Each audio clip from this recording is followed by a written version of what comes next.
জান্নাতের সবচেয়ে নিচের মানুষকে আল্লাহ কি দেবেন? দুনিয়ার সবচেয়ে বড় রাজার রাজত্বের 10 গুণ। আর যখন সে লজ্জায় বলবে এটুকুই যথেষ্ট, তখন আল্লাহ হেসে বলবেন আরও 10 গুণ দিলাম। হাদিস শুনলে অবাক হয়ে যাবেন। শেষ পর্যন্ত দেখুন। আসসালামু আলাইকুম ওয়া রাহমাতুল্লাহ।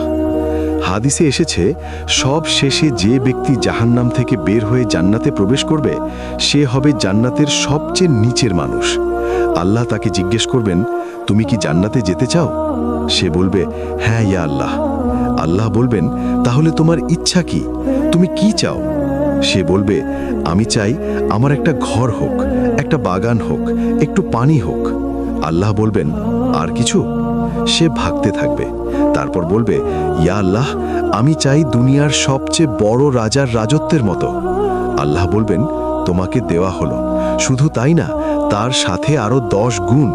শুনুন, দুনিয়ার সবচেয়ে বড় রাজার রাজত্বের 10 গুণ, মানে যদি কোনো রাজার একটা প্রাসাদ থাকে, তার হবে 10টা। যদি একটা বাগান থাকে, তার হবে 10টা। কিন্তু গল্প এখানেই শেষ না। সেই ব্যক্তির লজ্জায় বলবে, ইয়া আল্লাহ, আপনি আমার সাথে ঠাট্টা করছেন? আপনি তো রব, আপনি তো মালিক। হাদিসে এসেছে, রাসূল সাল্লাল্লাহু আলাইহি ওয়াসাল্লাম নিজে হাসলেন এই কথা বলতে গিয়ে, এবং তিনি বললেন, আল্লাহ সেই ব্যক্তিকে বললেন, না, আমি ঠাট্টা করছি না, তবে শোনো, তোমাকে তার সাথে আরো 10 গুণ দিলাম। মানে কি? মানে হলো 10 গুণেরও আরো 10 গুণ, মোট 100 গুণ। দুনিয়ার সবচেয়ে বড় রাজার রাজত্বের 100 গুণ। এখন কল্পনা করুন, এটা জান্নাতের সবচেয়ে নিচের মানুষ, সবচেয়ে নিচে।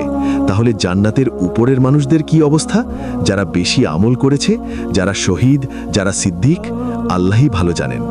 হাদিসে আরও এসেছে, জান্নাতের সবচেয়ে নিচের মানুষের এত প্রাসাদ, এত বাগান, এত নদী থাকবে যে সে 1000 বছরেও শেষ করতে পারবে না।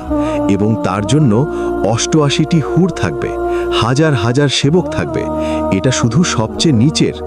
এখন প্রশ্ন হলো, এই জান্নাতে যেতে কি করতে হবে? খুব সহজ। 5 ওয়াক্ত নামাজ, হালাল রিজিক, মা বাবার সেবা, মানুষের হক আদায়, তওবা করা। এতটুকু করলেই আপনি জান্নাতে যাবেন। এবং সবচেয়ে নিচেও যদি যান, তবুও দুনিয়ার সবচেয়ে বড় রাজার 100 গুণ পাবেন। আর যদি বেশি আমল করেন, তাহলে উপরে যাবেন, এবং সেখানে কি আছে আল্লাহই জানেন। তো আপনি কি আজ থেকে জান্নাতের জন্য প্রস্তুতি নেবেন? লাইক করুন, শেয়ার করুন, এবং কমেন্টে লিখুন ইনশাআল্লাহ জান্নাত। আর আমাদের ইসলামিক 7 চ্যানেল সাবস্ক্রাইব করুন এবং বেল আইকন চাপুন। জাযাকাল্লাহু খায়রান।